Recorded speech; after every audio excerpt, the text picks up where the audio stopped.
ফেসিবাদ হাসিনার জাতাকলে পিষ্ট হয়ে কোণঠাসা হয়ে গিয়েছিল, ঠিক সেই মুহূর্তে জন্ম নিয়েছিল এবি পার্টি।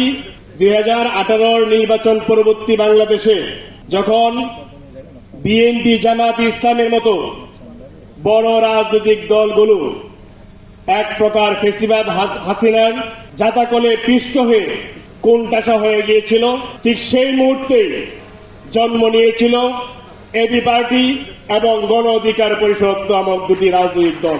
এটি অনায়াসে আজকে দেশের মানুষ স্বীকার করেন 18 নির্বাচন পরবর্তী সময়ে এবি পার্টি এবং গণ অধিকার পরিষদ নামক যে দুটি রাজনৈতিক দল রয়েছে, তারা ফেসিবাদ, এই শেখ হাসিনার ফেসিবাদী আমলে তার রক্তচক্ষুকে উপেক্ষা করে রাজপথে আন্দোলন সংগ্রাম করে গিয়েছেন। বিএনপি, জামাত ইসলামের শীর্ষ নেতৃবৃন্দ তারা বলেছেন এই এবি পার্টি এবং আমাদের গণ অধিকার পরিষদের যে পার্টি আছে, পার্টি অফিস, আমরা খুবই কাছাকাছি।